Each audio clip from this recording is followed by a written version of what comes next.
Welcome back. If you're just joining us, you're watching the news at 10 live on Channels Television. A reminder of our major stories. Attack on Miango in Basa local government area of Plateau State leaves 5 people dead, just as President Muhammadu Buhari launches tractor ownership scheme project in Jos as he concludes a 2-day working visit to Plateau State. Governor Samuel Otom says killings have continued in Benue State despite deployment of security operatives as Victim Support Fund begins assessment of plight of IDPs. And Kenya's President Uhuru Kenyatta and opposition leader Raila Odinga reached peace deal after clashes last year left several people dead following the presidential election.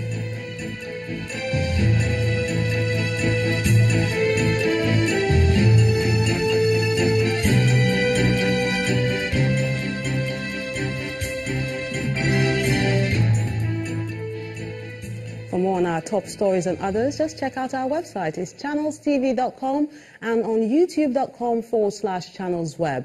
Log on to m.channelstv.com to watch us on your mobile device or download the Channels TV app for Android, iOS and Windows devices from their respective stores.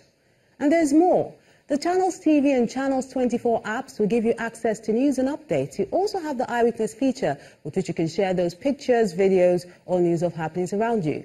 Just install the app, then tap and swipe to reveal the menu and follow the instructions. And talking about pictures, here are some of them you sent into our Eyewitness portal today. Our first image shows a falling electricity pole along a road in Bekwara local government area of Cross River State. Our Eyewitness reporter claims there are about 12 more poles along this road and they are all falling down, and he wants them fixed or removed from the roadside. And still in Bekwara area in Cross River State is this picture of a transformer, which our Eyewitness reporter alleges has been abandoned in a private compound for a while now. He wants the authorities in charge to help install all transformers in the area and save the people from darkness. And we move on to Wike area of Delta State with this image showing the air being polluted. Our Eyewitness reporter claims the emission is from an NNPC compound in the area. And we end with this image from Bida area of Niger State showing houses built along the waterways. Our Eyewitness reporter says students have to resort to living in such areas because they are cheaper. Thank you so much for sending in those pictures, and we do encourage you to keep them coming. And staying with health issues, the World Health Organization report on February the 14th, 2018, commended the innovations of the federal government for its continued efforts to reach children in Borno State. But it revealed that thousands of children, especially those under 5, are unable to get access to immunization, especially in the northern part of the country. To take a look at how much Nigeria has fared in this regard, I'm being joined on the news at 10 by a public health physician and a lecturer at the College of Medicine, University of Lagos. She's Dr. Doyin Ogunyemi. You're welcome to the news at 10. Thank you for having me. Okay, what is your assessment of the progress made so far in this regard? There is some progress. If we compare ourselves to the global world, we still have a lot to do. But if we look at it over the years, in 2008, the Demographic Health Survey put us at about 23%. 2013 put us at about 25%. And so it shows that there is some progress. Okay. What I think is that the progress is not uniform across the different regions in the country. And when we give a summary, we're giving the summary of the entire country. And so we have to make sure that this progress is even and it's not a one-size-fits-all. We have to tailor different measures to make sure that we get there. Still, vaccination is so important. It contributes so much to under 5 deaths. And if we don't get it right, then we're going to be having lots of mortality in that age group. So what do you think the government can do to encourage those, especially in the north, to get vaccine? There are many issues to be tackled. First, let's look at the conflict. Okay. So this affects workers.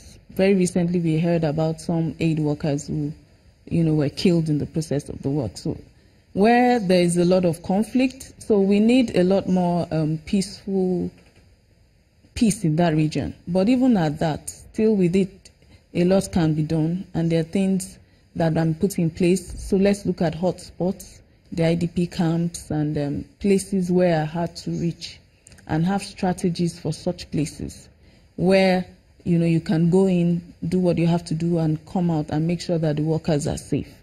Also, the issue of trust. So those are the social issues.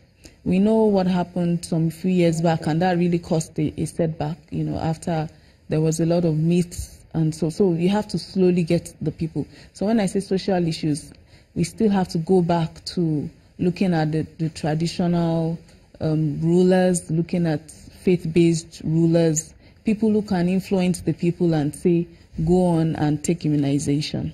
And, look at other factors are personal factors. So studies found that females who are not literate enough, or the younger mothers, are less likely to complete vaccination for their children. So again, we're looking at education, we're looking at campaigns, and so on and so forth. So I think it's multi-pronged, and we must approach it from all of these different levels. We have to look at the facilities that are there. How reachable are they? And then not just vertical programs. So whereas you are harping on immunization, the people are saying we have other problems, we have malaria, we have this. So when you want to give immunization, tie it to other things. Give bed nets, give vitamins, give foodstuffs, other incentives. You cannot compare what you do elsewhere where people go into the facilities to other places. If need be, if you need home visits for immunizations, if you need supplementary, let's tailor it to whatever each environment needs. Now, with regards to polio immunization, it appears the story has changed. So how close are we in Nigeria to being declared polio-free? Well, hopefully we're very close. So when the last case was 2016, August 2016, and that set us back a bit. And we have to still count 3 years from 2016. Since that last cases in August 2016, there's been no case. So the entire 2017 were free, and 2018 we're moving on. But I think that we shouldn't rest. Let's keep the surveillance going. Let it be active. Routine immunization should not be deferred for any reason. Supplementary immunizations, the funds should continue in that respect, because until we have achieved it, we've not achieved it, and we need to sustain it. So every effort needs to be kept in place, and I think we're very close. Of course, with the efforts from all other organizations. Thank you so much. Public health physician Dr. Doyin Ogunyemi. From health to politics now. The Rivers State Governor Nyesom Wike is challenging the opposition parties in the state to make themselves relevant. Governor Wike, who was speaking on Channels Television breakfast program Sunrise, said the constructive criticism expected from the opposition to improve governance is missing.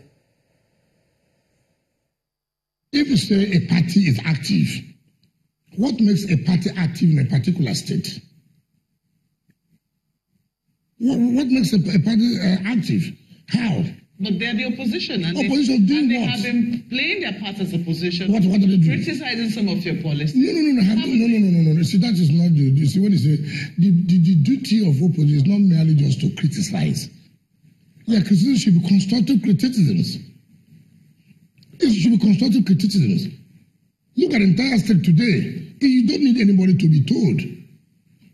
And that's why I said, look, for you to come to River State today, say I'm a member of APC, APC are active, there must be reasons. One, APC are active because of the APC government, we have been able to do this in River State.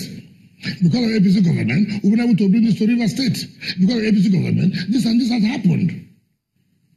I'm saying that for the past 3 years, or almost 3 years, that this government is in place. Mention one thing you can say today that the has benefited.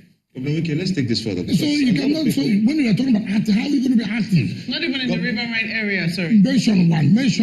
Only recently, I think they went into a partnership with Julius Berger. They constructed a road to where the NLNG is situated. Oh, beautiful! I like that. Isn't it? The road is going on now. It's good for our people. If you will be able to do the road. Are they not doing it? I don't see the road. We didn't hear what the first one said the other day. That they may abandon the place, they may not bother because communities are having problems.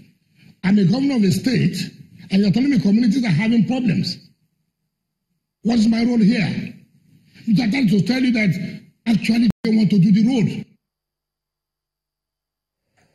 Governor of Rivers State, Wike.